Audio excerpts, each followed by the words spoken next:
Bueno, buenas tardes de nuevo. Vamos a continuar con la siguiente ponencia. Concretamente, hay tres ponencias. Una de ellas no va a poder darse por unos motivos que ahora mismo les va a explicar una de las personas que está en la mesa.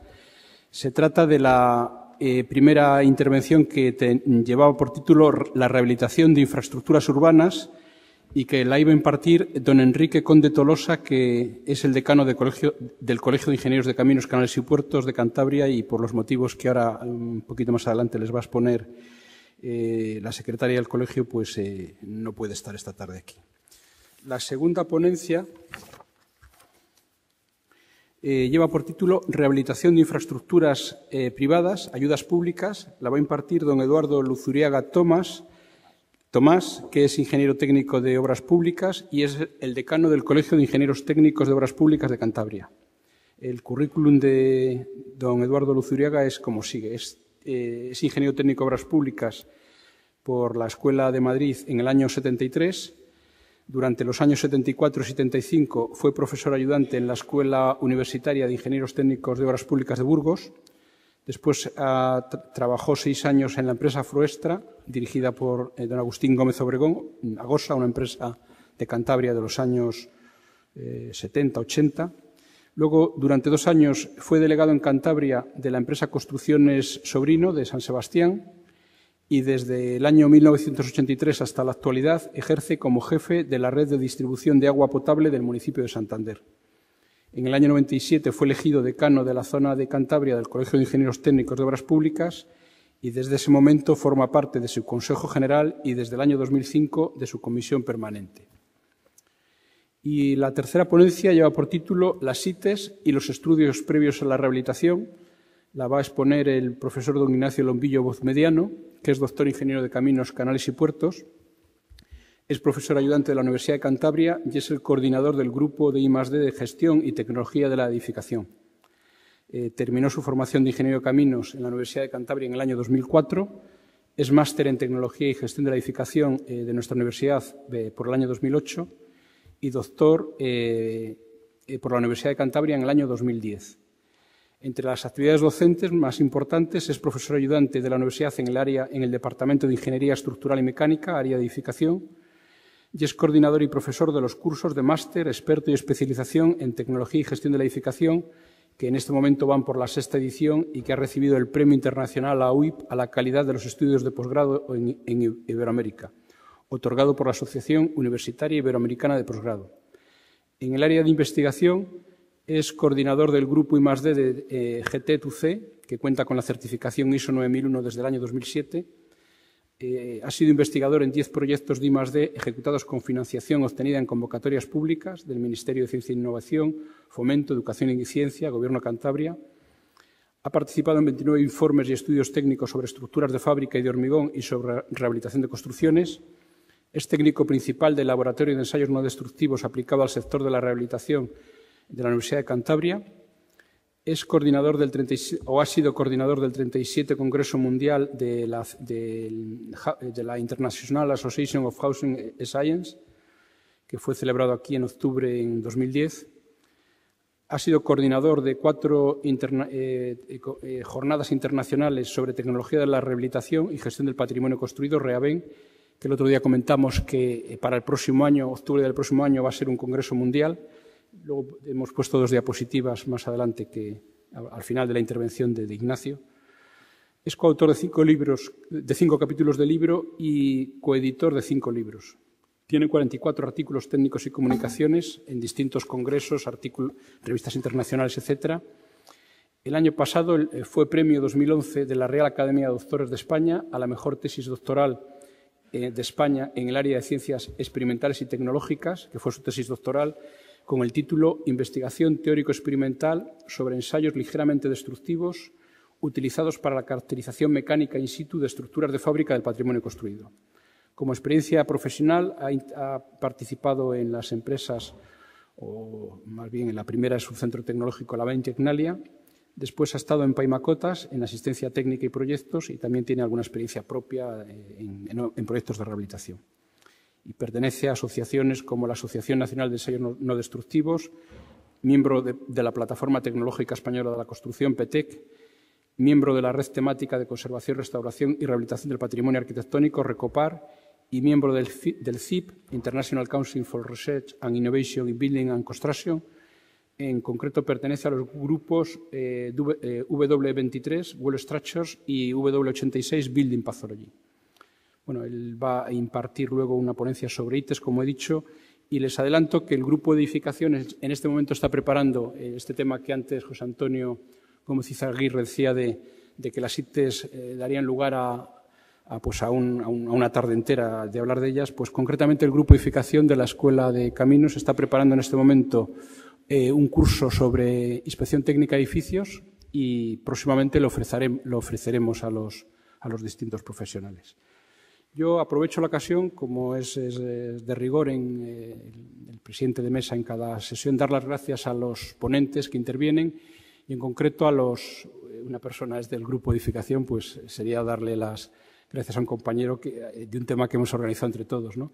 Pero los otros dos ponentes, concretamente, agradezco a los dos, al decano y a la secretaria del colegio que están aquí, porque cualquier iniciativa que el grupo de edificación de la Universidad de Cantabria les propone, siempre dicen que adelante. Han estado en el Congreso Mundial, están en el máster, están en estas jornadas, pues a estos dos colegios y a otros colegios que agradeceremos en su momento, pues aprovecho para darles las gracias. Y ahora, doña Consuela de Celis, secretaria del Colegio de Ingenieros de Caminos, les va a exponer el motivo gozoso por un lado, pero para nosotros pues es una pequeña pérdida que no pueda estar hoy aquí, pero les va a exponer por qué don Enrique Conde no puede estar aquí esta tarde. Cuando quieras. Buenas tardes a todos.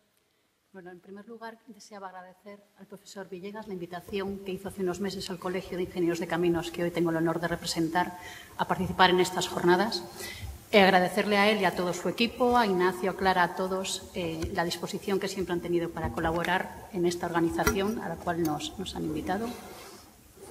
Y, asimismo, disculpar al decano, don Enrique Conde Tolosa, que pensaba asistir a esta ponencia de hoy, denominada la rehabilitación de infraestructuras urbanas, pero por motivos familiares gozosos, porque ha sido padre a las 12 de la mañana cuando no estaba previsto, porque se ha adelantado el parto de su mujer 3 semanas, pues no ha podido ni asistir, pues porque es el primer día, acaba de dar a luz, ni hemos tenido tampoco en el colegio posibilidad de reacción porque no nos ha dado tiempo ni a buscar otro ponente que estuviera a la altura de las circunstancias. Entonces, pedir disculpas, eso es para el papá y para la mamá, no es para la mamá principalmente, que es la que tiene lo suyo. Entonces, bueno, presentar las disculpas del decano, y aunque yo simplemente venía de oyente y para presentar las disculpas en su nombre de que no haya podido asistir, no he podido reprimirme a aprovechar la invitación que me hacía Luis Villegas y poder incorporarme a esta mesa, aunque la verdad es que escuchando el currículum de Eduardo y de Ignacio, sobre todo, me he llegado hasta a arrepentir, escuchando el currículum. Menos mal que yo vengo aquí, me siento y no han presentado mi currículum, porque me tendría que haber ido inventando sobre la marcha para estar a la altura.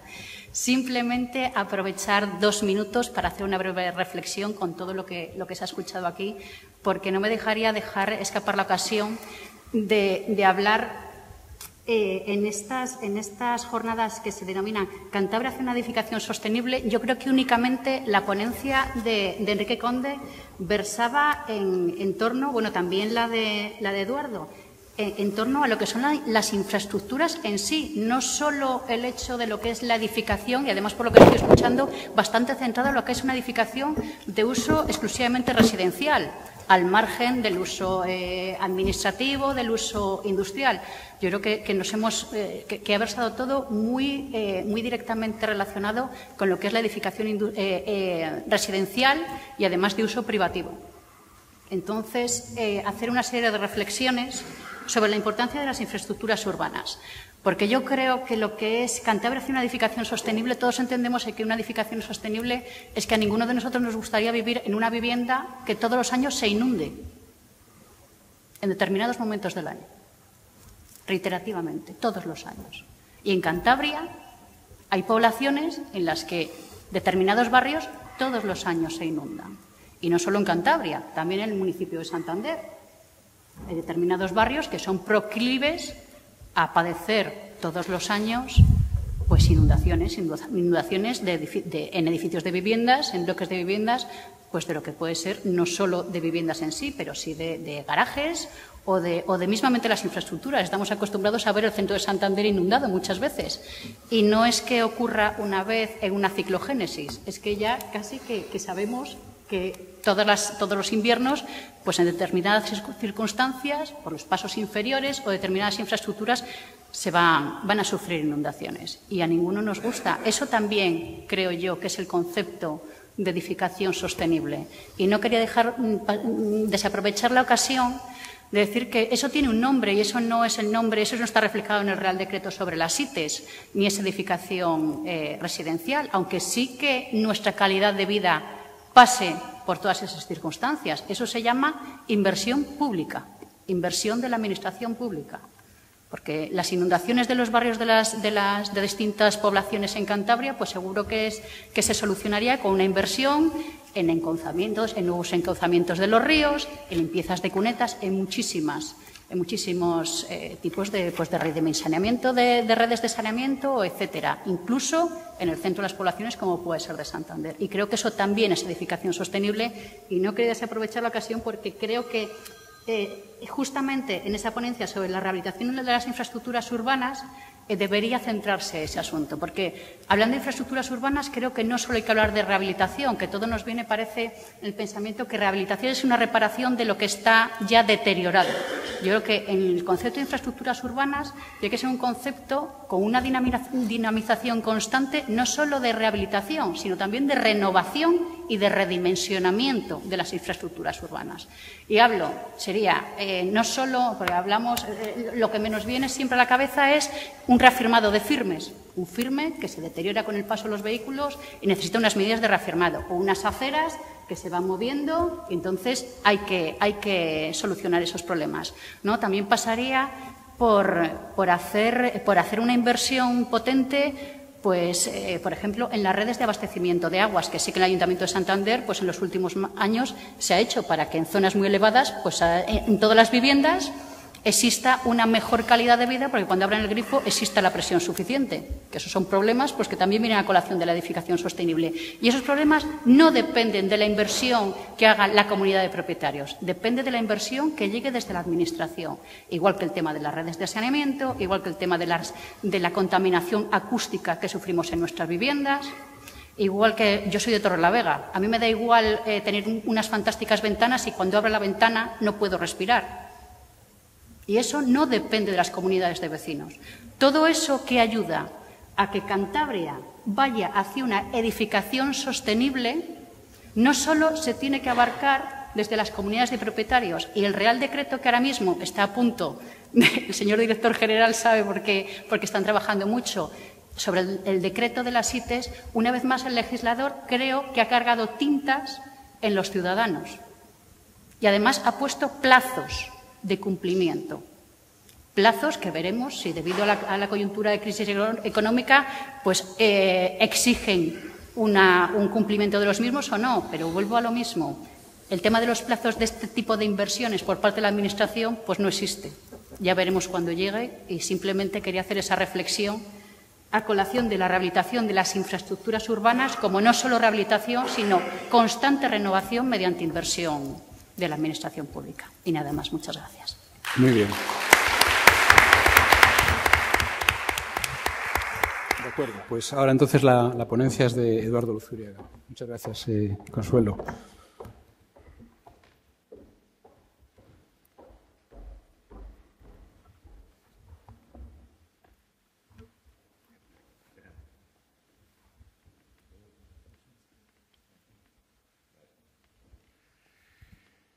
Buenas tardes a todos. Bueno, yo reiterar, como todos, el agradecimiento a Luis y a su equipo por habernos invitado a estas jornadas y como ha dicho él antes, pues en realidad nosotros es un colegio que estamos muy dispuestos a colaborar porque entendemos que una de las labores que tienen los colegios profesionales es favorecer los conocimientos una vez obtenido la titulación. Y una de las formas de eso pues son las colaboraciones en actos de este tipo y aportar lo que podemos. Por otro lado, como decía un humorista americano, un buen discurso, y yo lo extiendo a una ponencia, es aquel que es bueno al principio, bueno al final y que están las dos cosas muy juntas.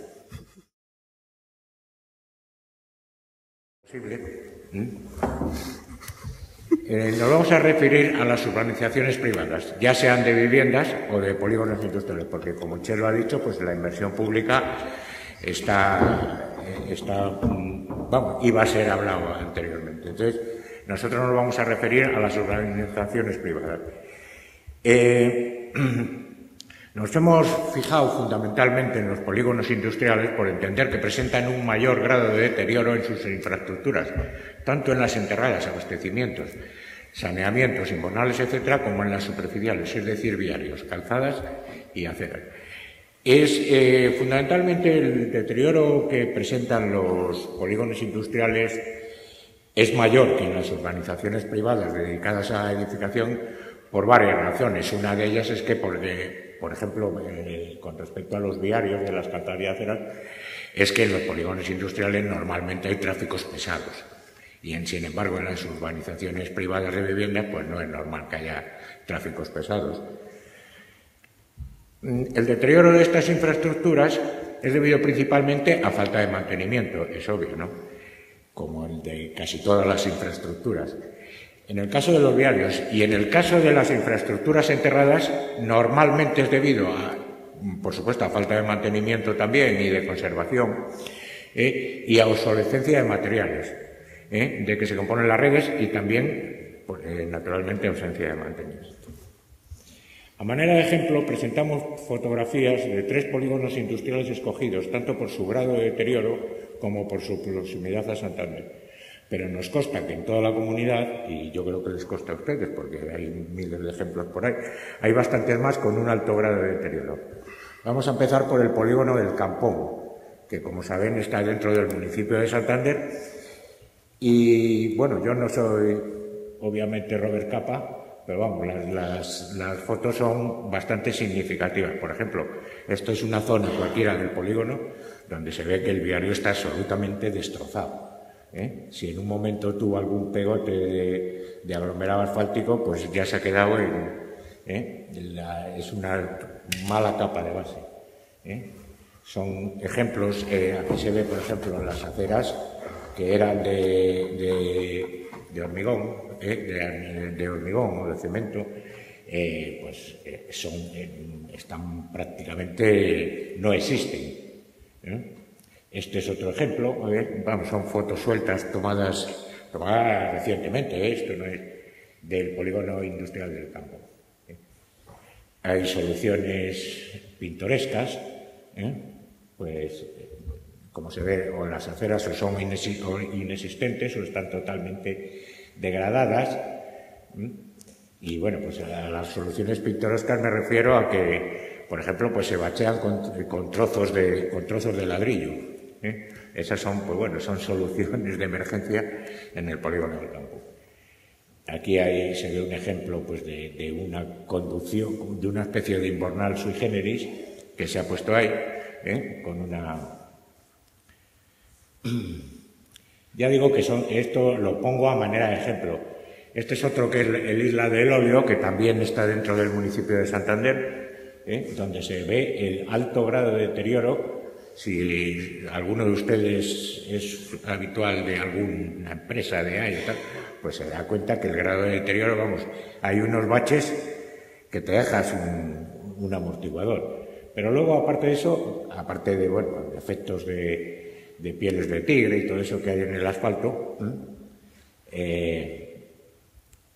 hay incluso cosas que están peligrosas. Por ejemplo, las aceras son intransitables. Bien es verdad que la gente en este tipo de polígonos no transita mucho por las aceras, porque en realidad llegas con el coche, como son polígonos industriales, pues tú llegas con el coche y te vas al sitio donde vayas a ir a comprar o hacer la gestión o lo que sea, y apenas pisas las aceras.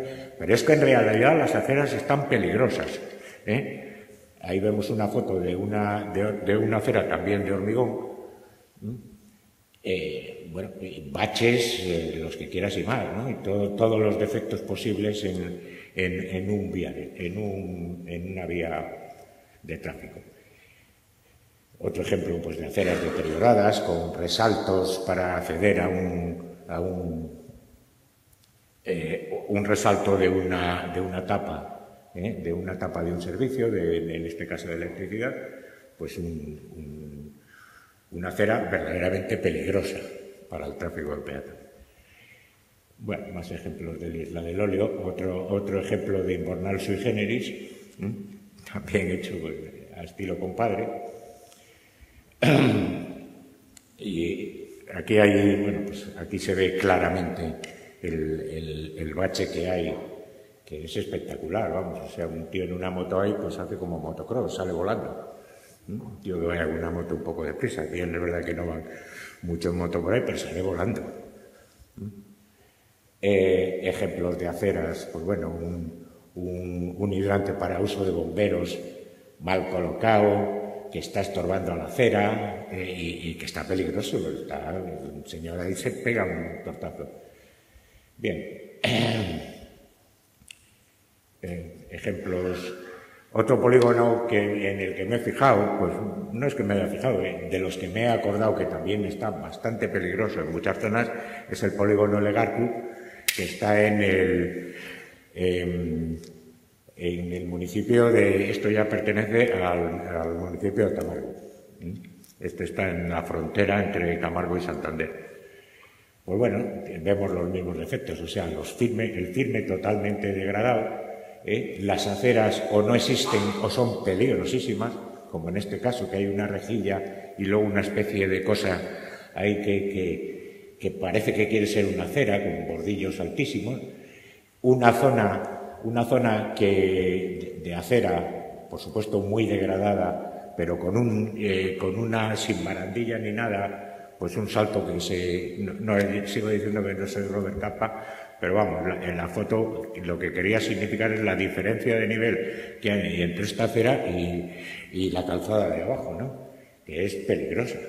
Vamos, aceras muy deterioradas, o no existen o muy deterioradas. En fin, esto ya os digo que es a manera de ejemplo, porque todos tenemos en la cabeza, pues, polígonos industriales que, o bien, por ejemplo, el polígono de Raos. Pues hace poco se unieron los concesionarios, en este caso porque el polígono de Raos es una concesión, se unieron los concesionarios porque los viales ya estaban absolutamente impracticables, y parece ser que hicieron una solución, pero vamos, una solución parcial. Nuestra propuesta va dirigida a las entidades responsables de las relaciones con las comunidades de propietarios de estos espacios, de los polígonos fundamentalmente industriales, ya sean municipios o la propia administración autonómica.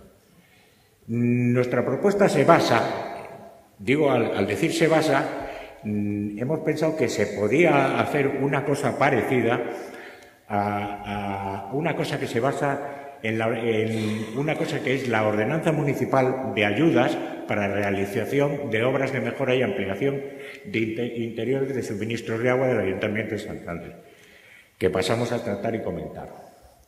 Objetivos. Ya digo que esto es a manera de ejemplo también. El objetivo de esta ordenanza es regular la concesión de ayudas económicas municipales para fomentar la realización de obras de interés para la mejora y ampliación de instalaciones de agua y para la renovación de redes de distribución privadas a fin de cumplir con lo previsto en el Real Decreto 140/2003 de 7 de febrero por el que se establecen los criterios sanitarios de la calidad del agua de consumo humano.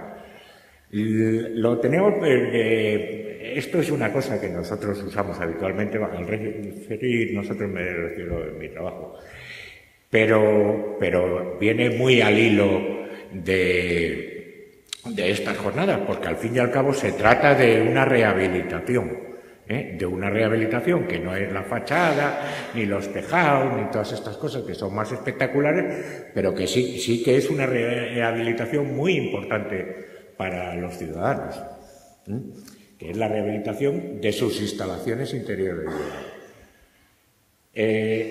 Tipo de obras, el tipo de obras a las que son objeto de esta normativa, de esta ordenanza, son las siguientes: reforma o renovación de redes de distribución interior que, partiendo un punto de entrega por parte del gestor del abastecimiento, distribuyen el agua a varios portales dentro de una misma comunidad de propietarios. El caso común es el de un grupo de bombeo que tiene una acometida, un depósito y un grupo de bombeo y que la salida de bombas distribuye el agua para los diferentes edificios de la comunidad de propietarios, discurriendo en ocasiones la red de distribución por viales públicos, la red de distribución de salida de los depósitos. La reforma o renovación de redes en urbanizaciones privadas, de viviendas unifamiliares o plurifamiliares que por su obsolescencia o por la inadecuación de los materiales de constitución sean de interés tanto para tener en cuenta el Real Decreto 140/2003 como para evitar la pérdida del recurso. En la reforma o renovación de columnas o montantes que, partiendo del punto acometido, distribuyan el agua para los usuarios de un mismo edificio y que se justifique en razón de su obsolescencia o por la inadecuación de los materiales de constitución, atendiendo al Real Decreto 140/2003 como para evitar la pérdida del recurso. Estoy reiterando. Reforma y renovación de depósitos de agua y grupos de presión mantenidos por comunidades o particulares que, por su obsolescencia o por problemas asociados al mantenimiento, es necesario acometer. ¿Quiénes son beneficiarios? Podrán ser beneficiarios de estas ayudas las comunidades de propietarios y particulares cuyas instalaciones interiores de suministro de agua o redes de distribución privadas se encuentren en la necesidad de renovación, especialmente para cumplir con lo preceptuado en el Real Decreto 140/2003 y puedan llevar a cabo el proyecto que motiva la concesión de ayuda. Condiciones para la concesión de ayudas. Será condición indispensable para la concesión de ayudas la presentación de un proyecto de obra a realizar redactado por un técnico competente, en el que se justificará la necesidad de realizar la obra y el cumplimiento de la nueva instalación con las distintas normas vigentes. La nueva instalación interior proyectada o la red privada renovada o modificada será sometida a las correspondientes pruebas de presión y estanquidad fijadas en las normas básicas de instalaciones interiores del suministro de agua, bien en el pliego de prescripciones técnicas generales para tuberías de abastecimiento. No serán subvencionables obras cuyo presupuesto total sea inferior a 1.800 euros. Todas las obras necesitarán los permisos correspondientes que serán tramitados por los solicitantes. Las solicitudes que resulten amparadas por la Comisión Provisional de Ayudas se beneficiarán de una bonificación en el pago de las tasas de licencia de obras del 50% de su importe y de aquellas otras reguladas en la ordenanza fiscal correspondiente que tenga relación directa con las obras. Regulación de las ayudas económicas. Los recursos aplicables a las ayudas económicas serán los previstos en los pliegos del contrato de concesión de la gestión del servicio de abastecimiento de agua y alcantarillado del municipio de Santander. La forma de adjudicación de los recursos será la siguiente. Las solicitadas, acompañadas del proyecto correspondiente, serán examinadas por una comisión nombrada al efecto y clasificadas según un baremo que se establecerá atendiendo sobre todo a número de usuarios beneficiados por la reforma o renovación de la red o instalación hasta un máximo del 50%, obsolescencia de la red o instalación en uso hasta un máximo del 50%. El porcentaje de subvención al presupuesto de ejecución por contrata de la obra será de hasta el 80%, con un importe máximo de ayuda de 40.000 euros. Serán subvencionables igualmente hasta el 80% los honorarios de redacción del proyecto técnico correspondiente. Conclusión. Bueno, hasta aquí la ordenanza del Ayuntamiento de Santander, que he traído a manera de ejemplo de lo que se podría hacer de una ordenanza similar o algo parecido, pues para resolver el problema de estos sitios privados. Nos hemos fijado en los polígonos industriales, pero hay otras organizaciones privadas que no solo necesitan renovación de agua, sino renovación de otro tipo de infraestructuras. Y entonces, la conclusión. Se podría establecer un sistema de ayudas públicas adaptado a las necesidades específicas y a otro tipo de condiciones de la problemática expuesta en los polígonos industriales y o urbanizaciones de viviendas que lo solicitan. Al mismo tiempo, creemos que sería interesante extender las ayudas para la renovación de redes de agua, ya que lo hemos traído a manera de ejemplo, pero también sería interesante, mediante las correspondientes ordenanzas municipales, a las instalaciones interiores de edificios en aquellos municipios que carecieran de un instrumento similar. Ahora mismo yo desconozco si otras ciudades, pues no sé, me refiero a las ciudades importantes de esta comunidad, que tienen viviendas plurifamiliares, como puede ser pues Camargo o Torrelavega o Laredo o Reynosa, por poner ejemplos, tienen un sistema de ordenanzas parecido. La verdad es que lo desconozco, pero vamos, también sería una forma de rehabilitación de viviendas, pues que hicieran una ordenanza similar o un instrumento parecido de ayuda a las comunidades y a los vecinos para solventar este tipo de problemas. La concreción de estas ideas nos parece que abriría una posibilidad de trabajo en el sector de la construcción en estos tiempos en que está necesario. Y nada más. Muchas gracias a todos y espero haber sido breve.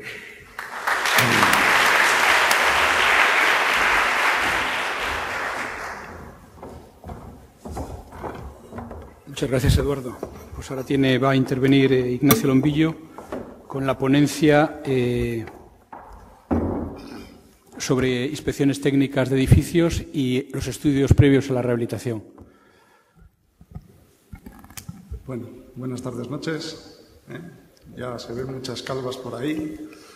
Bueno, voy a tratar de ser lo más breve posible en la exposición que me ha tocado cerrar ya la sesión vespertina, y entiendo que ya todos estamos un poco ya abrumados y cansados por las exposiciones. Bueno, como ha comentado Luis, fundamentalmente, yo he estructurado la ponencia en 3 grandes bloques. Un primer bloque de carácter introductorio, con unas ideas generales. El segundo bloque, que fundamentalmente es el que va a ocupar la mayor parte de la exposición, se va a centrar en la inspección técnica de edificios desde el punto de vista, fundamentalmente, de analizar lo que existe a nivel autonómico, a nivel municipal, exponer unos datos, los pocos que se tienen, sobre inspecciones técnicas ejecutadas en el año 2010. Y finalmente, como últimamente sale en prensa bastante, he hecho un cálculo muy simple de un número aproximado del número de empleos que las ITES pueden dar lugar tanto a nivel de geografía nacional como aquí en Cantabria. Unos números muy sencillitos, pero bueno, por ahí andarán. Bueno, finalmente, segundo bloque temático de la exposición, muy corto, porque realmente yo de lo que creo que podía hablar con más detalle es precisamente de este punto. El tema de las ITES y más en aspectos administrativos, era casi una persona lega hasta que me he leído bastante normativa y tal relacionada para la exposición de hoy. Bueno, aquí fundamentalmente lo que vamos a tratar de exponerles la importancia dentro del proceso de intervención de los estudios previos a la rehabilitación en bienes de interés cultural.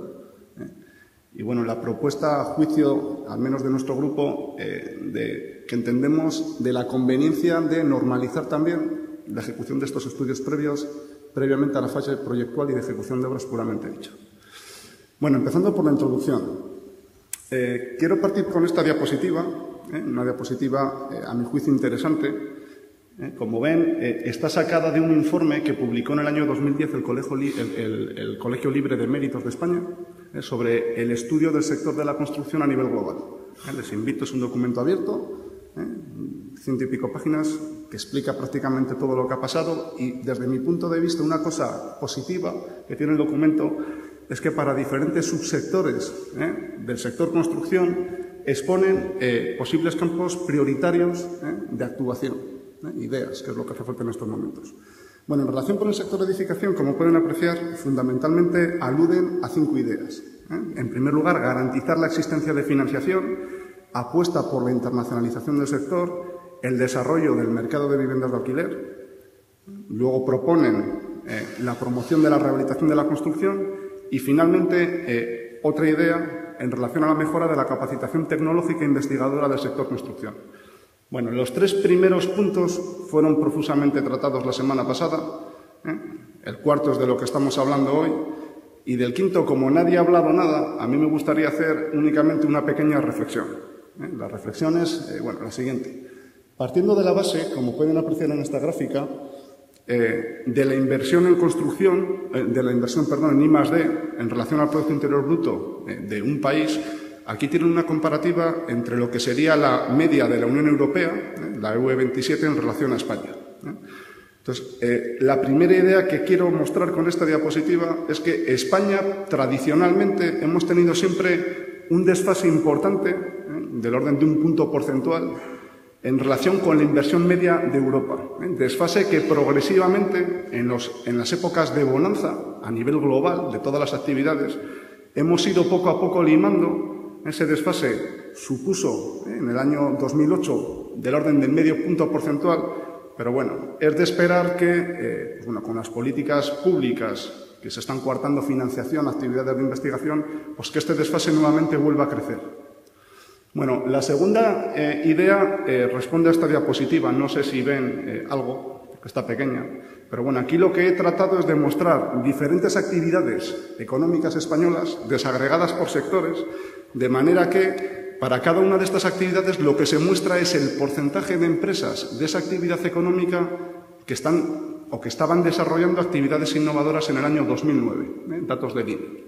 Pues bueno, aquí lo que nos llama la atención es que, además de ser el país de Europa o de los países de Europa que menos invertimos en I+D, sobre todo de los más desarrollados, por llamarlo de alguna manera, pues bueno, vemos que el sector de la construcción y el sector de las actividades inmobiliarias están a la cola del resto de las actividades económicas españolas. Se salvan pues bueno, actividades relacionadas con consultoría, en la cual podemos encuadrar diferentes pues bueno, gabinetes de arquitectura y de ingeniería, que como ven andan un poco mejor. Pero bueno, una reflexión en esta línea es que, pues bueno, en las épocas de bonanza, aquí ven discriminando entre lo que son empresas mayores de 250 empleados y menores, en épocas de bonanza estas empresas, las grandes, se preocuparon en invertir parte, pues bueno, de las rentas obtenidas fruto de su actividad constructiva, pues en desarrollarse tecnológicamente y en tener una capacitación de servicios que les hagan distintos y en un panorama global de competitividad les permitan aspirar pues a nuevos horizontes de negocio, mientras que la mayor parte del sector, la pequeña empresa, que supone del orden del 97% en España, pues bueno, no se ha preocupado de estas lindes y, lejos de invertir en investigación, paradójicamente, esa inversión ha sido decreciente. Pues bueno, eso es una llamada de atención de que también tenemos que mirarnos nosotros mismos en que parte de la culpa también radica en el propio sector. Porque ahora, bueno, ante la crisis que hay, pues no hemos tampoco tenido la habilidad de desarrollar productos competitivos en mercados más globales que nos permiten de forma más fácil internacionalizar nuestros servicios. Es complicado, sobre todo en pequeñas empresas, pero es una de las líneas que hay que buscar, porque aquí ya sabemos lo que queda. Bueno, en relación a la rehabilitación, entendemos que 5 puntos interesantes a desarrollar es potenciar las medidas presupuestarias previstas en el Plan de Vivienda y Rehabilitación, que ya se ha aludido pues bueno, con anterioridad, que tampoco fueron pues excesivamente brillantes. La obligatoriedad de las inspecciones técnicas de edificios, las políticas de rehabilitación urbana, el fomento o normalización de la ejecución de estudios previos a la intervención de bienes de interés cultural y luego la reconversión y rehabilitación de entornos turísticos, de manera que en esta línea tratar de, en línea con lo que comentó Javier Leache de Arespa, usar la rehabilitación como un motor de desarrollo del turismo cultural, y constituyendo esta rehabilitación el eje angular, sobre todo para dinamizar áreas rurales, combinando con la actividad primaria que se desarrolla en las mismas. Bueno, como ya les he comentado, el objeto de la intervención es las ITES y luego un poquito de lo siguiente. Bueno, en relación de las ITES, en esta diapositiva únicamente extracta 4 de las noticias, abundantes noticias, que durante el último mes de abril se vienen publicando en diferentes medios de prensa escrita. Ven que hay una noticia de Burgos, otra de León, otra que alude a Gijón, otra concretamente de aquí, de Cantabria. Entonces, un poquito, la idea que quiero manifestar con esto es que es un asunto que está de plena actualidad debido a la obligación que ha supuesto la publicación el año pasado del Real Decreto, pero que no es una cosa nueva. Las inspecciones técnicas de edificios, en base al estudio documental pues que hemos realizado, existen desde el año 1997 en el país. Bueno, ¿qué es la ITE? Te lo voy a decir rápido, creo que lo tenemos todo claro. Bueno, la ITE es una inspección que han de pasar los edificios para acreditar su estado de seguridad. Tiene una filosofía de mantenimiento preventivo, que no paliativo, cosa que es una medida plausible, sobre todo en lo que respecta al patrimonio ya edificado. Lo que procura es evitar posibles anomalías o deficiencias que puedan suponer un peligro para los usuarios, bien inquilinos, residentes o propietarios, o bien para los transeúntes o los viandantes. Bueno, ¿quién está obligado a desarrollar la ITE? Pues la propiedad de los inmuebles. ¿Quién realiza esta inspección? Pues literalmente viene recogido en la normativa profesionales cualificados independientes, facultados legalmente o entidades de inspección técnica. ¿Quién contrata? Pues contrata la propiedad y como el beneficio de ese servicio queda en la propiedad del inmueble, la propiedad también es la que paga. ¿De acuerdo? Bueno, las condiciones mínimas que deben de cumplir pues un determinado edificio, que tenemos que ser capaces de, digamos, hacerlas efectivas a través de las ITES, aluden tanto a criterios de seguridad como a criterios de salubridad. Bueno, en relación a criterios de seguridad, por un lado, ven que tenemos condiciones fundamentalmente de seguridad, estabilidad y resistencia mecánica frente a acciones, que fundamentalmente vamos a tener que verificarlo en elementos de carácter estructural, con una responsabilidad estructural dentro de lo que es la construcción.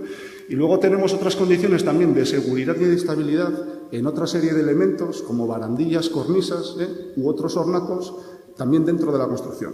En relación a la salubridad, tenemos que verificar la estanquidad frente al agua, fundamentalmente en todo lo que son los envolventes pues, de nuestro edificio, fachadas, cubiertas y elementos en contacto con el terreno, y luego el funcionamiento correcto de las redes generales de las instalaciones. Y en general suelen aparecer las de fontanería, saneamiento, gas y electricidad.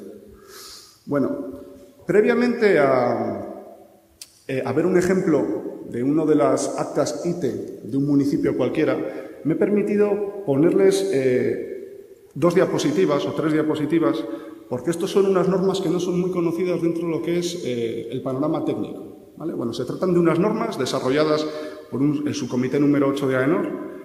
Como ven, son 14 partes, son 14 normas que están focalizadas a la fase de inspección o diagnóstico de edificios y recorren, pues bueno, desde unas generalidades a cómo hacer estudios históricos, estudios constructivos y patológicos, recorren, pues bueno, temas del terreno y cimentación, estructuras de fábrica, estructuras de hormigón, metálicas, estructuras de madera, envolventes como cubiertas, fachadas no estructurales, carpinterías, cerrajerías, bueno, particiones interiores, instalaciones y finalmente cómo elaborar un informe de diagnóstico.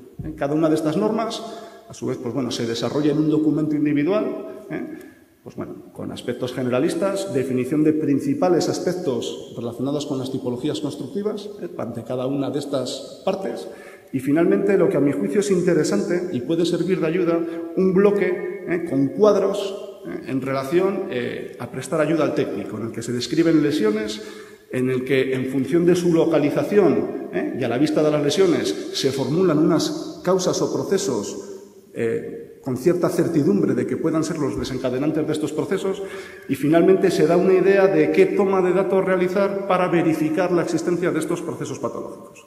Bueno, pues que sepan que esto está al servicio nuestro, ¿de acuerdo? Bueno, dentro del panorama de las ITES, después de ver unas cuantas normativas, a mí me ha gustado bastante, y por eso lo pongo como ejemplo, los registros documentales que emplean en el municipio de Granada. Bueno, concretamente, aquí ven, en primer lugar, tenemos la ficha de datos técnicos del edificio, en el que vamos a apuntar la identificación de los mismos, datos de carácter urbanístico, datos generales de las viviendas que van a formar esos edificios, el estado de la edificación. Vamos a tener aquí también un campo para describir técnicamente el edificio, otra documentación, planos, fotografías que podemos aportar y cómo hacerlo. Una vez tenido definido el edificio es cuando nos proponen un informe de inspección técnica. Informe que, como ven aquí, nuevamente se identifica el edificio y después tenemos, pues bueno, un formulario, por decirlo de alguna manera, a cumplimentar en relación con cada una de las partes fundamentales que tenemos que verificar. Una en relación a la estructura y cimentación, como ven, aludiendo a los métodos de inspección que hemos empleado, los resultados de esta inspección, posibles causas y luego, bueno, comentarios relacionados con el mantenimiento de los mismos. Y lo mismo tenemos para fachadas, tenemos para cubiertas y terrazas, para instalaciones básicas. Y en el caso de Granada también incluyen un documento o un registro aparte en el caso de que estemos hablando de elementos protegidos por el catálogo. Bueno, una vez que tenemos el informe hecho, lo que hay que realizar es el acta de inspección del edificio. Acta de inspección del edificio que nuevamente, después de unos datos generales del mismo y del técnico que elabora el mismo, digamos, incluye el dictamen que puede ser bien favorable, bien desfavorable, y en el caso de ser desfavorable, pues bueno, también nos aporta otros registros en relación, a las obras de conservación o remodelación que tenemos que aplicar para tratar de transformar esa situación desfavorable en favorable, y luego en el caso de que por medidas urgentes, pues una situación pésima de seguridad, otro en relación a medidas urgentes que se puedan tomar. Entonces, pues bueno, tenemos asociadas a estas partes de obras y a esa parte de medidas urgentes, tenemos otros registros, registros, como ven aquí, para dejar constancia de las medidas propuestas por el técnico en relación a esas medidas de carácter urgente, y luego, bueno, otros registros para dejar constancia de las medidas que propone el técnico en relación a la descripción de las obras. También un campo para formular un presupuesto estimativo de lo que costaría, digamos, reconducir esa situación desfavorable a una situación favorable. Y finalmente, con esto acabo, existen otros dos documentos. Uno, para que una vez que se han ejecutado las obras y ese edificio ya esté en una situación favorable, para certificar y que quede constancia de la ejecución de las mismas, en qué han consistido y, bueno, y dar fe de esa condición favorable, y luego lo mismo en el caso que haya que ejecutar pues, bueno, medidas urgentes de seguridad. ¿De acuerdo? Bueno, el siguiente punto vamos a tratar de hacer un repaso bastante rápido del estado actual de las instrucciones técnicas en España. Bueno, todo, la vorágine actual surge derivada de pues bueno, la aprobación del Real Decreto Ley del 8 del 2011, de julio del año pasado, en el cual lo que se obliga es a realizar la inspección técnica de edificios para todos aquellos que tengan una antigüedad superior a 50 años. También, bueno, deja potestad y libertad para que las comunidades autónomas pongan diferentes limitaciones, lo cual ha desencadenado pues, un mare magnum de normativa bastante dispersa en relación a diferentes parámetros que se exigen. Bueno, en relación a los efectos de la inspección, también recoge el Real Decreto que, caso de que resulten deficiencias fruto de la inspección realizada, como ya hemos comentado, pues bueno, no se le dará la aptitud positiva al edificio hasta la certificación de la realización de las obras relacionadas, ¿de acuerdo? Bueno, es un documento aplicable a municipios con más de 25.000 habitantes y luego también recoge, como ya hemos comentado, pues bueno, que la obligación de realizar la ITE corresponde al propietario. Bueno, a nivel de normativa autonómica, actualmente, pues bueno, hay 4 comunidades autónomas que todavía no tienen normativa en esta línea, concretamente, pues bueno, la nuestra, Navarra, Murcia y Baleares. Aquí les he presentado un resumen de algunos de los aspectos más significativos de la normativa existente. Entonces ven que para cada una de las comunidades apunto el requisito de exigencia de la antigüedad mínima para aplicar la ITE, la periodicidad de la segunda ITE y las consecutivas, y luego, bueno, fechas de implantación. De modo medio, podemos estar hablando de que en la legislación autonómica se está hablando más que de 50 años, de 40 años, y con una periodicidad en la banda de los 7 años y medio. Y bueno, pues como ven en la fecha de implantación media, data del 2004, lo cual supone pues, que actualmente estamos aquí en la región con un desfase de 8 años en relación con la mayoría de las comunidades autónomas en esta materia. Bueno, a nivel de normativa municipal, les presento aquí una gráfica de evolución en la que podemos verificar pues bueno, cómo en la actualidad, a abril del 2012, hay 52 municipios en España con legislación ITE, ordenanzas municipales, Cómo ha ido creciendo sistemáticamente, ahora se espera obviamente un crecimiento exponencial, y cómo ya he referido con anterioridad, pues bueno, aquí les adjunto algunas de las ciudades más importantes que tienen implementada la ordenanza, cómo el primer ejemplo se encuentra en Las Palmas, en el año 97, bueno, Madrid, digamos, fue un poquito el disparadero ya en el año 99, y cómo progresivamente una serie de ciudades pues han ido adaptando estas ordenanzas municipales a sus necesidades. Nuevamente, no les he puesto el cuadro completo porque no procede, pero bueno, si analizaríamos las normativas de los 52 municipios, aludiendo a fechas de aprobación de la normativa, edificios en los que se propone en la ordenanza municipal realizar las inspecciones técnicas, en qué antigüedad se haría la primera ITE, con qué periodicidad, qué capacitación profesional se exige en cada uno de ellos y cómo, pues bueno, el formato de este documento. Haciendo también valores medios, estaríamos hablando que a nivel municipal la ordenanza, pues en los municipios que se ha aprobado, data en promedio del 2007. Estamos hablando que en estos casos pues se van más hacia una antigüedad de edificios de unos 30 años, y en este caso sí que respetan la periodicidad de los 10 años del Real Decreto Nacional.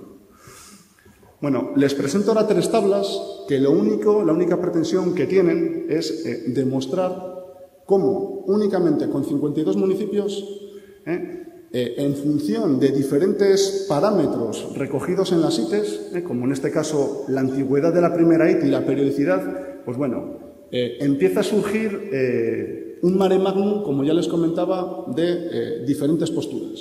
Concretamente, en este caso, ven varios escenarios que van desde 11 municipios que contemplan las disposiciones normativas del Real Decreto per se, hasta municipios pues como Huelva, que lo reducen a 14 años y a 5 años de periodicidad.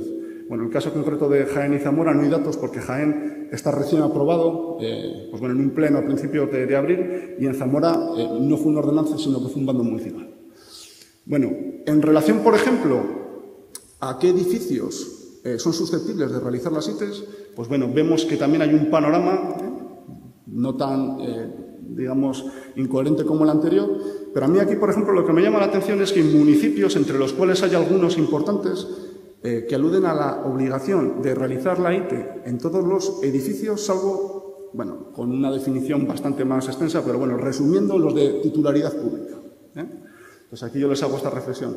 ¿Acaso no deben de ser los organismos públicos un ejemplo de responsabilidad para los ciudadanos?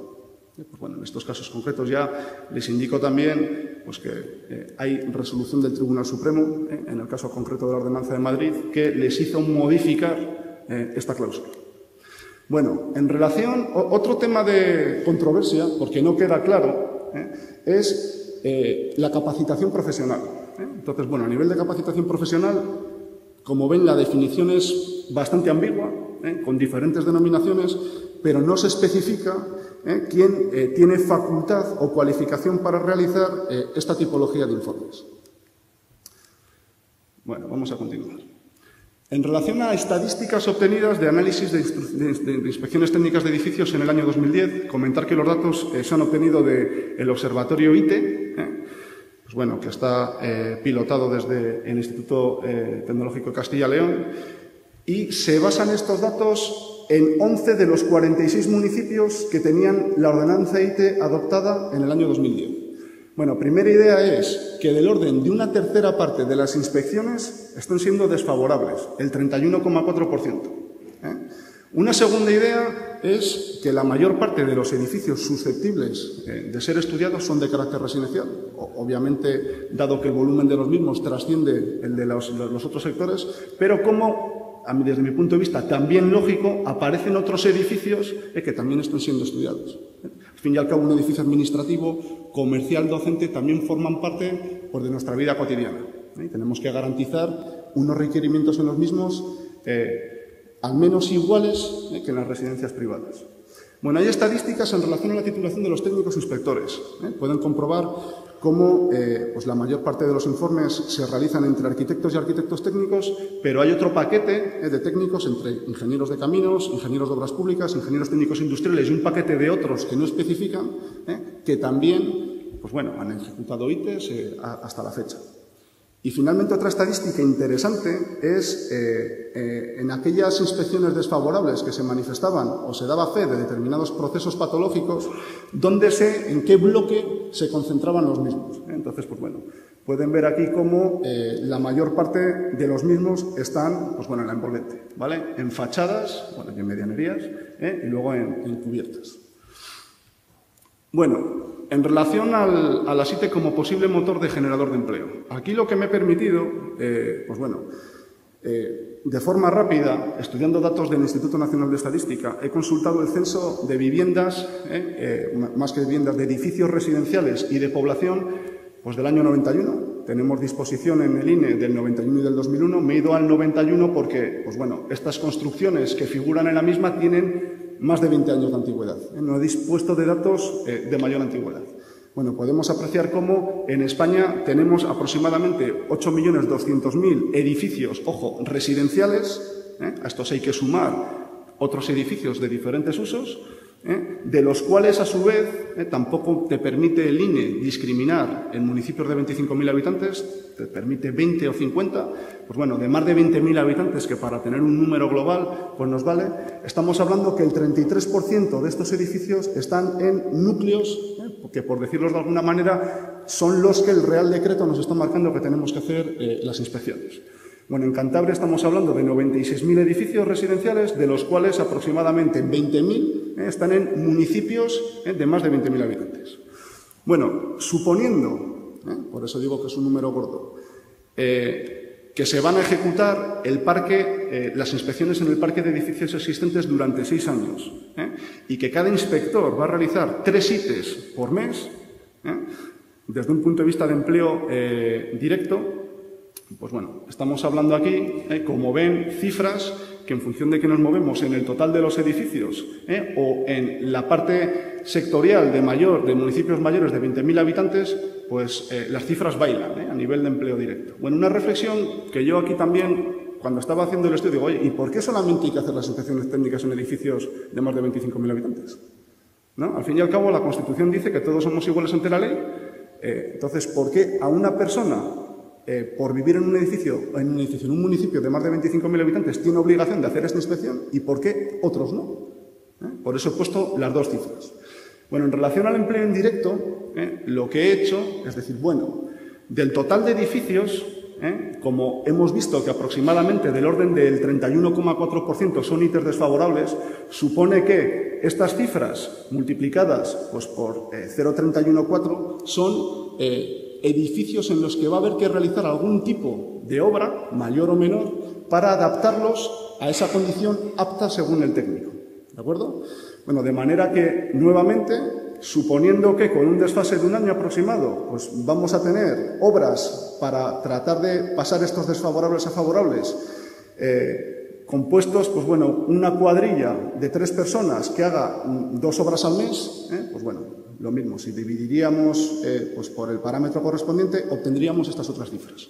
Entonces, estamos hablando que, bueno, el impacto de las ITES a nivel de empleo, vamos a centrarnos en el caso de Cantabria, pues puede resultar significativo si las mismas se extienden a todo el parque de edificios. Ojo que estamos hablando de los de 20 años, obviamente esto realmente sería menor porque el volumen de construcciones en función del límite de antigüedad que se fija en el Real Decreto cambiará, pero bueno, sí que estamos hablando de un cierto impacto en el sector, pero bueno, si únicamente se estudian en municipios de más de 25.000 habitantes, que tenemos Santander, Torrelavega, Camargo y Casturdiales, pues bueno, el impacto tampoco va a ser significativo. Sí que, además de estos empleos, habría que sumar, pues bueno, otros empleos generados o la actividad generada en otros sectores que presentan una gran agregación con el de la construcción. Aquí no ven nada, porque está muy pequeño, pero bueno, desde fabricantes de cemento, cal y yeso, alquiler de maquinaria, fabricación de material electrónico, etcétera, ¿vale? O sea, hay un montón de sectores que de forma indirecta dependen en gran parte de su actividad del sector construcción. Bueno, el precio, yo creo que es otro parámetro interesante. Bueno, el precio medio de una ITE, sin que suponga un trabajo demasiado específico en relación a ensayos, etcétera, podemos estar hablando, en base a lo que he leído por ahí, de una cifra de unos 1.500 euros, ¿vale? Bueno, en función de la periodicidad que se plantee de ejecutar las ITES entre 2 consecutivas, de 10, 7 y 5 años, estamos hablando que la repercusión mensual de una ITE para un propietario, pues bueno, oscila entre los aproximadamente 12 y 25 euros. Si bien la derrama correspondiente para cada uno de los inquilinos dependerá del número de propietarios que habiten el inmueble. Entonces, por ejemplo, si suponemos un edificio pues, de 4 plantas, con puertas a cada mano de la escalera, es decir, 8 propietarios, y suponemos en un escenario de periodicidad el más bajo posible, estamos hablando de un coste por inquilino de 37,5 euros al año. Pues bueno, yo cuando voy a pasar la ITV al coche, que ya tiene más de 10 y más de 15 años mi coche, es diésel, me cobran 50 y tantos euros. Y son todos los años. O sea, que desde mi punto de vista, la ITE, para los beneficios que puede llegar a aportar a la sociedad, yo considero que no es cara. Bueno, el tercer punto de la intervención, que, como ya les he comentado, versa sobre los estudios previos a la rehabilitación de construcciones catalogadas como de interés cultural. Bueno, la primera idea a decir es que existen países extranjeros, como por ejemplo Italia, en las cuales ya hay normativa en la que se obliga a intervenir previamente a la ejecución del proyecto, lo cual tiene su lógica para que los técnicos competentes tengan datos reales para poder proyectar, centrándose en tecnologías de auscultación lo menos destructiva posible, como es lógico, porque estamos hablando de bienes de interés cultural. O sea, un poco el símil es, nosotros, haciendo un símil con la medicina, nosotros tenemos un paciente, que es un edificio. En Italia, por ejemplo, lo que acostumbran es a que va un técnico de diagnóstico, un Dr. House, para el que vea la serie, el cual tiene la finalidad de hacer una serie de ensayos en el mismo para que a continuación el cirujano, que es el equipo de proyecto y el equipo de obra, pueda intervenir en el edificio de forma adecuada, lo cual parece bastante razonable. O sea que aquí, en muchas situaciones, esta fase no existe, y lo que se hace es, se coge al edificio, se le abre a corazón abierto durante la obra, porque los técnicos proyectistas no han tenido disposición de datos oportunos para proyectar. No es culpa de los técnicos, no es culpa de los técnicos. Y hay que resolver con el edificio a corazón abierto en obra. Y a veces acierta y a veces no se acierta. Entonces, pues bueno, parece razonable este proceso de intervención, y por ello que, hablando de normalizaciones, yo creo que puede ser un buen momento para proponer una normalización de estos estudios previos, como se hacen en países con más tradición en intervención en patrimonio, previamente al proceso proyectual. Bueno, los estudios previos. Por defender un poco también ideas desde un punto de vista económico, aquí les ofrezco 2 gráficas sacados de bibliografía anglosajona, en la cual pueden apreciar cómo el nivel de influencia en relación al producto final obtenido es máximo en esta fase de estudios previos, mientras que pues bueno, la dedicación tanto en recursos económicos como en tiempo que se dedica a los mismos es mínima, lo cual parece un contrasentido. Unos estudios previos bien ejecutados con anterioridad al proyecto redundan al final en que las intervenciones van a ser mucho más ajustadas, va a haber menos modificados de proyecto, menos modificados en obra, perdón, y además los plazos de intervención se van a coartar bastante. O sea que al final igual el beneficio que puede suponer dedicar más interés a este ámbito es recompensado a nivel ya del producto final, de la inversión final dedicada, ¿vale?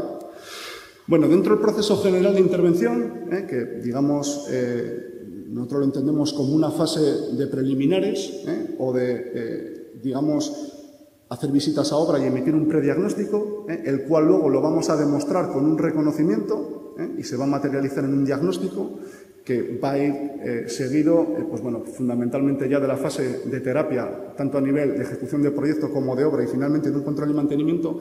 Esta fase es clave. Esta fase es clave porque aquí es donde, previamente a la entrada del proyecto, el técnico competente va a tener datos de entrada contrastados y demostrados de forma objetiva con ensayos y análisis de la realidad de la construcción, ¿vale?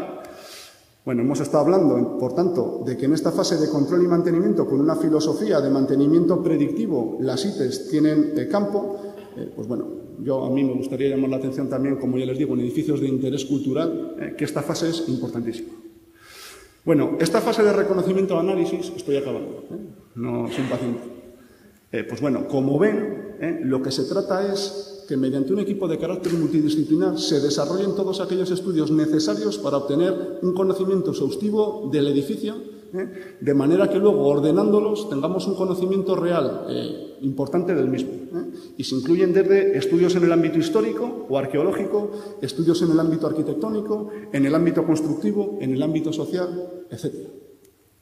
Por ejemplo, nosotros de lo que más tenemos especialización es de la seguridad estructural, pues bueno, en edificios de patrimonio existentes. Pues, por ejemplo, en esta línea, estos estudios previos, pues bueno, estarían compuestos por unas fases de toma de datos geométricos, por un replanteamiento de procesos patológicos en fichas y en mapas de daños, en un estudio geotécnico del inmueble, para conocer la condición de contorno que el terreno sufre o supone para el edificio, la caracterización de materiales, en laboratorio, y la obtención de parámetros del edificio in situ, de la realidad del edificio. Igual que yo creo que es inconcebible pues que una persona, cuando tiene que intervenir, por ejemplo, en un edificio de hormigón de los años 60, no tome 3 muestras de hormigón para saber de qué tipo de hormigón está hablando, para poder hacer una estimación cualitativa o cuantitativa, mejor dicho, pues de sus posibles resistencias en un edificio de fábrica, por ejemplo. Pues a mí, personalmente, me parece que lo razonable es ejecutar algún ensayo de carácter mecánico para tener una certeza real de qué tipo de construcción tenemos. Obviamente esto en Italia se hace, aquí no. Y luego hay más métodos pues, para caracterizar morteros, para obtener morfologías internas mediante métodos acústicos, mediante métodos georradar, etcétera. ¿Vale? Y finalmente, pues como ya les he comentado, otra fase en la que en modelos analíticos se articulan todas las informaciones obtenidas para evaluar el comportamiento actual del inmueble y posibles respuestas frente, pues bueno, a intervenciones que se quieran acometer en el mismo. Yo creo que esta fase es fundamental. Bueno, y obviamente, como también pongo aquí, pues también se movilizaría empleo especializado y se contribuiría a optimizar pues bueno, las intervenciones en nuestra herencia cultural. Bueno, para acabar, 3 diapositivas, como ha expuesto antes el profesor Villegas. Lo que venían siendo las jornadas internacionales de rehabilitación, que se han ejecutado de forma coordinada pues bueno, con Tecnalia y con AIDICO, durante los años 2006 a 2009, 4 ediciones. Pues bueno, a partir del año que viene van a tener el alcance de un congreso mundial, de manera pues que, bueno, como ven aquí, en octubre del año próximo vamos a traer aquí a Santander una buena representación de especialistas de diferentes ámbitos trabajando en el ámbito de la rehabilitación. Bueno, ¿qué tópicos se van a tratar en el Congreso? Pues bueno, como ven ahí, desde materiales y métodos tradicionales de construcción, desde estudios adicionales en conservación, históricos, arqueológicos, etcétera, diseño para la sostenibilidad, rehabilitación y durabilidad, patología en construcción, mantenimiento de la construcción y conservación preventiva del patrimonio construido, técnicas de diagnóstico y evaluación estructural, temas de monitorización aplicada a patrimonio, etcétera, tecnologías de refuerzo, aspectos socioculturales en la rehabilitación de proyectos, regeneración urbana, políticas de economía y de financiación y, finalmente, la necesidad también de adaptar normativas y guías pues bueno, al campo del patrimonio construido. Así que desde aquí les invitamos a todos a participar y bueno, con esto les doy las gracias por su paciencia ya en estas horas tardías del día y bueno, muchas gracias.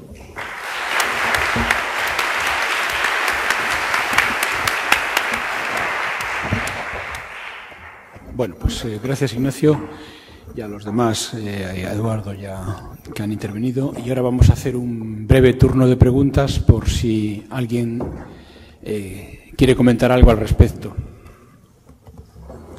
Sí, allí José María González Rueda. Por favor, el micrófono allí.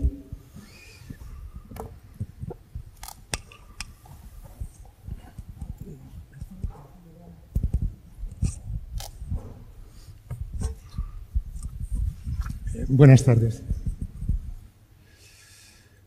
Todos los decretos que establecen la obligatoriedad de ITE recurren a ese concepto de técnico competente. No he visto nada que se refiera, como no podía ser de otra manera, a los colegios profesionales que podrían velar por la competencia de esos técnicos. Entonces, mi pregunta es, ¿qué responsabilidad tiene el técnico que firma una ITE tanto si la IT es favorable como si la IT es desfavorable. Parece que si la IT es desfavorable, la responsabilidad del técnico se queda diluida, porque esto está mal y bueno, pues que lo arregle alguien.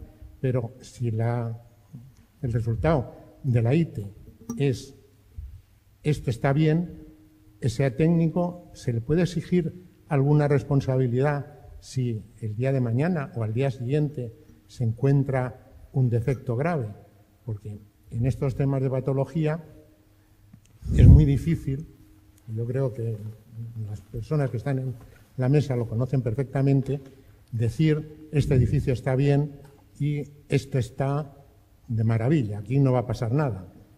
Y lo más fácil, y por desgracia lo ves en muchas ocasiones, hay técnicos que dicen esto está fatal, esto hay que desalojar el edificio, que echen todo el mundo a la calle. ¿Qué responsabilidad tiene ese técnico que desaloja ese edificio si cuando se empieza a analizar aquello a fondo, pues resulta que la patología no es tan grave como había parecido al principio? No sé si eso en los colegios profesionales, que están los dos representados ahí, me podrían contestar. Gracias. Bueno, empiezo yo, con el permiso del señor decano del Colegio ITOPS, por la proximidad del técnico Colegio Ingeniero de Caminos que hace la pregunta. Dos aspectos. Primero, con relación a los técnicos competentes. Nosotros hemos estado en contacto directo desde que se publicó el Real Decreto con la Dirección General de Vivienda para colaborar en todo lo pertinente en relación a ese y a otros aspectos. Se ha estudiado, pues como bien ha comentado Ignacio, la variabilidad de todas las ordenanzas y decretos que existen a lo alto y ancho de España, y sí que es cierto que la gran cantidad de ellos, la generalidad de ellos, hacen referencia única y exclusivamente a técnico competente. El único atrevimiento que cometen algunos es hacer referencia a técnico competente según LOE, cosa que bajo nuestro punto de vista, seguro que otros colegios profesionales discreparían. Es lo mismo que crea la misma ambigüedad que decir técnico competente.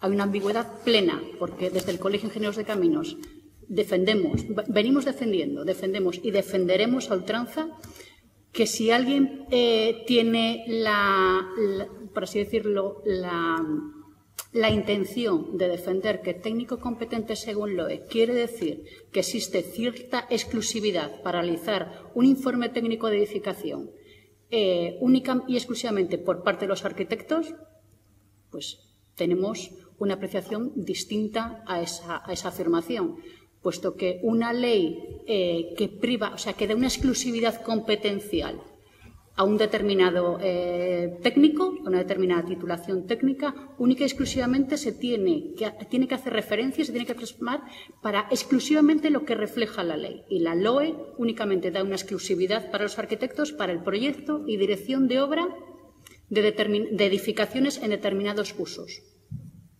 No para la realización, y así viene también en la propia LOE, de proyectos parciales en cualquier índole, de cualquier edificación para cualquier uso o para cualquier tipo de informe, por supuesto. Entonces, de igual manera que estamos capacitados para hacer informes geotécnicos o informes de cualquier otro aspecto, en cualquier ámbito de la edificación, también vamos a defender que somos técnicos competentes para la realización de un informe técnico de edificación. Entonces, eso es lo primero. Segundo, con respecto al punto de vista de la responsabilidad civil profesional, pues también hemos comentado también con la Dirección General de Vivienda que sí que existe algunas de las ordenanzas o de los decretos que hacen alusión directa a esa responsabilidad, diciendo ya en la propia normativa que el informe técnico, algunas de ellas incluso lo marcan que el informe técnico únicamente se hace en relación a una determinada, a un muestreo de ese propio edificio. O sea, un informe técnico no puede costar 1.500 euros si tiene que revisar el edificio al 100%. Pero, por ejemplo, ¿cómo vamos a inspeccionar la instalación de gas? En todas las viviendas, en las que nos abran y en las que no nos abran. en las habitadas y en las que no estén habitadas. Entonces, el asunto de la responsabilidad civil profesional, pues veremos qué ocurre con ello. Será como en cualquier otro tipo de inspección que nosotros hagamos. Tendremos que ser responsables de lo que veamos. Y si la propia normativa no marca un muestreo mínimo, pues será un muestreo pues quedará al propio criterio del técnico que asista. Pero la responsabilidad civil profesional que nos tengan que exigir se tendrá que ceñir a lo que realmente se haya visto. Es como cuando hablamos de los daños los daños ocultos de la edificación. Pues es que habrá cosas que desde luego queden ocultas. Pero tendrá que haber unos mínimos y unos máximos. A lo de los problemas competenciales y todo eso está ahora mismo revisándose con la aplicación de la normativa de servicios que está a punto de salir. Todo el tema de los asuntos competenciales entre profesiones y todo eso está en revisión con la aplicación de la normativa de servicios, la ley de servicios profesionales que está a punto de salir, que todavía no está aprobada. Perdón, y otra pregunta. En el caso de que la inspección sea negativa, que se detecten defectos, ¿qué ocurre? Ese informe debe ir al ayuntamiento, se queda en el cajón de los recuerdos, porque la ITV, si pasas la ITV, si no la pasas, aparecen una marca allí, te pueden inmovilizar el coche. Esa vivienda, ¿quién la va a inmovilizar? ¿El ayuntamiento o se queda durmiendo el sueño de los justos? Bueno, yo en base a lo que he leído en ese sentido, sí que se establece un plazo para ejecutar las intervenciones, digamos, de obra para llevar el edificio a su aptitud. Y luego, bueno, no he comentado, pero caso de que el propietario, digamos, haga mutis por el foro, sí que existen, cláusulas dentro de la normativa para tomar medidas coercitivas, de sanciones, incluso, ejecutar las obras por cuenta de la administración y luego, cargárselas directamente al propietario y, caso contrario, proceder incluso a la expropiación del inmueble. Luego, en relación con lo anterior, en base a la responsabilidad, yo también en diferentes libros que tratan la materia, en algunos días sí que he encontrado que el técnico tiene que tener, además de estar colegiado, un seguro de responsabilidad civil. Y entiendo que como cualquier actividad técnica que preste el mismo, tiene que ser consecuente con lo que firma y si se equivoca, me imagino que se le pedirán responsabilidades. Hay incluso, ordenanzas y decretos que exigen el visado.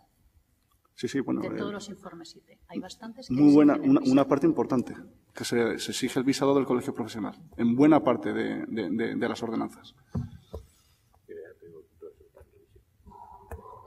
¿Hay alguna pregunta más? Allí, por favor, César.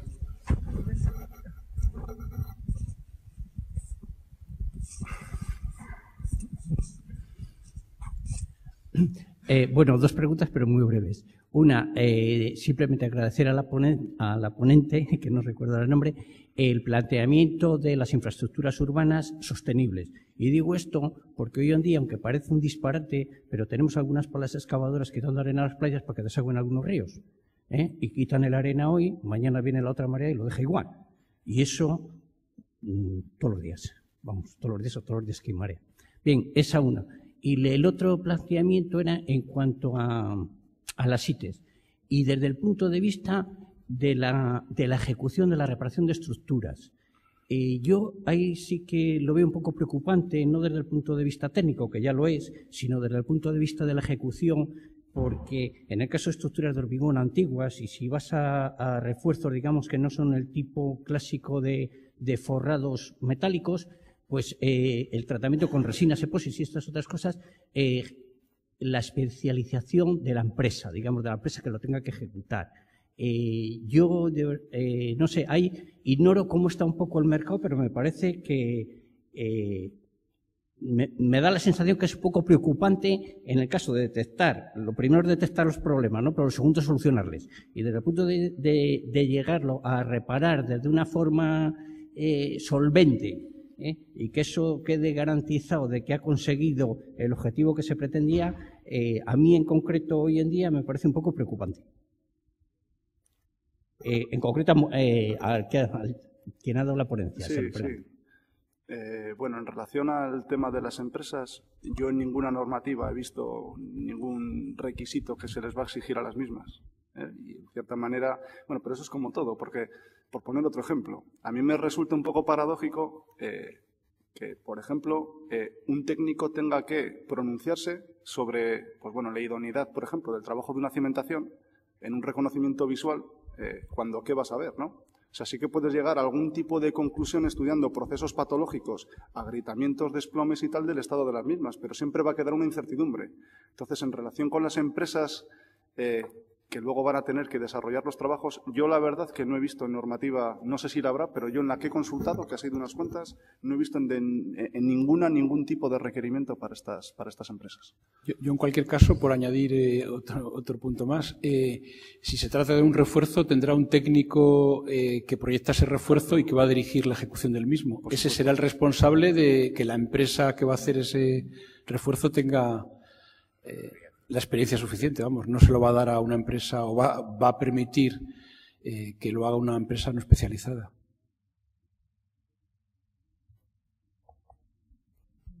No sé, ¿hay alguna pregunta más?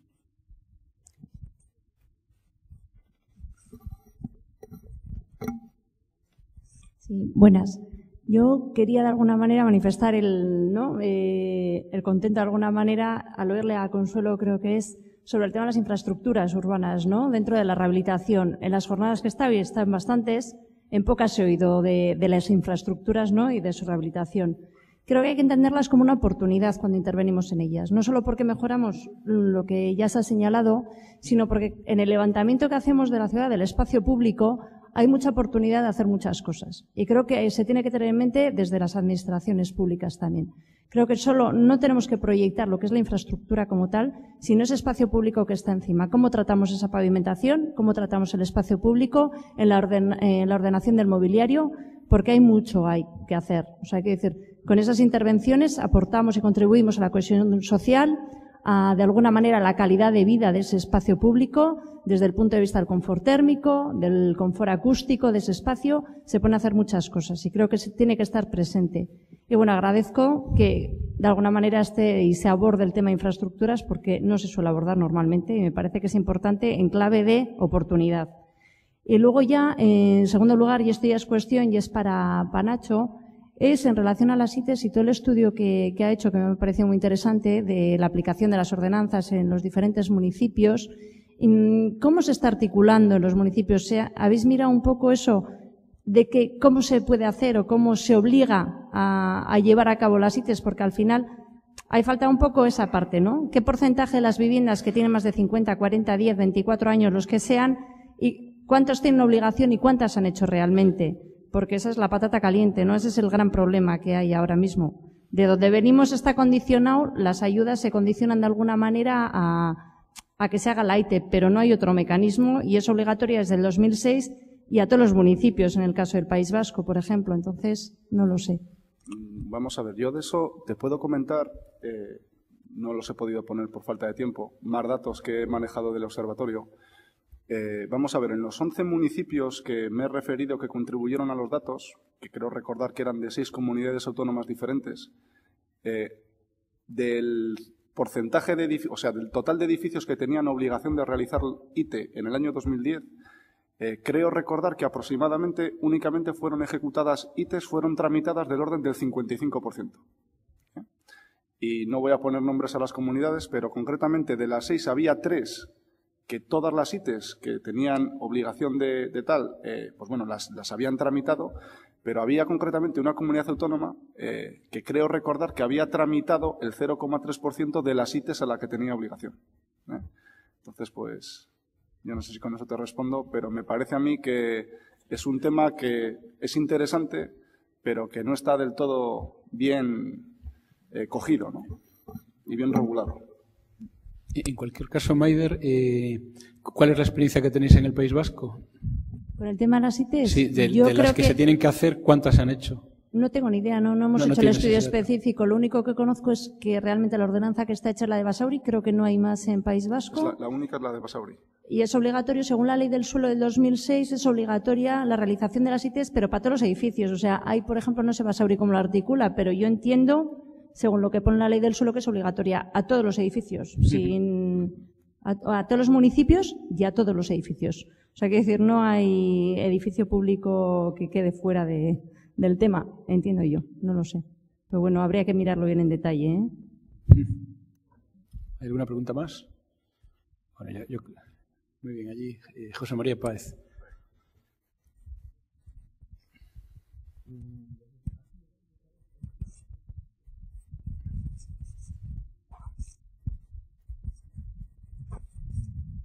Buenas tardes. Felicitar a los ponentes, evidentemente. Y puesto que es la última ponencia y se acaba el tema rehabilitación, no me gustaría marcharme sin preguntarle a Ignacio Lombillo, que es el único que ha tocado siquiera sugerentemente el tema del patrimonio arquitectónico. Se está hablando de edificación sostenible, se habla de cómo hay que mantener las viviendas y cómo hay que hacer para rehabilitar áreas urbanas y rehabilitar las infraestructuras. Nadie ha planteado todavía que el patrimonio arquitectónico tiene que ser sostenible, porque es una herencia, es un patrimonio heredado que tenemos que mantener. Sostenible en el concepto de sostenerlo por mantenerlo, y que el valor del patrimonio arquitectónico, el valor intrínseco que tiene, no se ha puesto sobre la mesa. Eso vale algo, eso vale mucho, lo dejamos caer. Como resulta que las infraestructuras son pobres, como resulta que las dotaciones o que las ITES no pasan y se deja caer el patrimonio arquitectónico porque nadie ha valorado hasta ahora cuánto vale el arte de la arquitectura. Eso vale, y en ningún sitio se valora. Y entonces, si resulta que se dan unos parámetros estructurales o de sostenibilidad habitacional, pues entonces se dejan o no se dejan caer y nadie habla del valor intrínseco del patrimonio arquitectónico. Ignacio, tú que has hablado siquiera al pairo de los bienes de interés cultural, ¿podrías decirnos si hay algo en algún sitio que hable de ese valor añadido que parece que no existe y que solamente hablamos de pesetas y de economía sostenible, economía? ¿Y qué pasa con el patrimonio? Yo desde el punto de vista que plantea José María no conozco nada que venga de... Estoy totalmente de acuerdo contigo, por otra parte, pero no conozco ningún documento de ningún sitio, no me he leído todo, ni mucho menos, pero de lo que yo he leído, en relación a ensalzar ese valor en documento, digamos, con carácter normativo, o sin ser normativo siquiera, yo no conozco ninguna referencia. Yo en cualquier caso, yo creo que la ponencia de Arespa, sí, trató Javier Leache ha puesto de manifiesto cómo la inversión en rehabilitación de este tipo de patrimonio, vamos, tiene un efecto multiplicador impresionante, ¿no? Y es evidente, además, vamos, estamos una iglesia rehabilitada, aparte del valor que tiene desde obligación de la herencia que comentas tú, ¿no? En cuanto a si lo exigen o no, tampoco tengo yo datos de que en un sitio aparezca que es obligatoriamente hay que hacer una ITE o un estudio previo, pero vamos, sí que son edificios herencia, o edificios o puentes o presas o lo que fuera, y que la rehabilitación muchas veces tiene un valor desde el punto de vista de turismo cultural, etcétera, muy importante. Yo, no obstante, sí que soy de la opinión, por hacer otra reflexión en la línea, vamos a ver. Si necesitamos generar una infraestructura dada para desarrollar una determinada actividad en su seno, y tenemos joyas que están un poco viejas por el paso de los años, que pueden albergar esos usos, al menos desde mi punto de vista, considero que es bastante más racional pulir esas joyas, porque además de ser, digamos, el contenedor del servicio que tienen que prestar, pues aparte tienes la joya, ¿no? Que es un poco la idea que manifiestas. Yo creo que es un poco, también lo comentó antes Javier Leache, que se han hecho muchas infraestructuras que se han quedado obsoletas y sin uso, cuando si ese dinero se hubiera, digamos, destinado a restaurar patrimonio existente para albergar en su seno esos usos, pues por lo menos tendríamos el resultado de la joya pulida, ¿no? Entonces, bueno, esa es mi opinión al menos. Quería añadir, aunque lo ha dicho de pasada Luis Villegas, que el patrimonio a heredar no se refiere solo a edificios, también hay infraestructuras. Por ejemplo, el acueducto de Segovia, joder, es un patrimonio que no es de un edificio, es una infraestructura. Y ahora mismo pues hay puentes que ya merecen que ya han pasado a la historia de la humanidad y que son patrimonio de la humanidad. O sea, que al hablar de patrimonio no hay que referirse solo al patrimonio arquitectónico, sino también al patrimonio en general de todas las infraestructuras, incluidas las arquitectónicas. Nada más que quería puntualizar eso. Muy bien, pues yo creo que ya vamos a dar por finalizada esta tarde, que ha sido muy extensa. Hasta el próximo miércoles.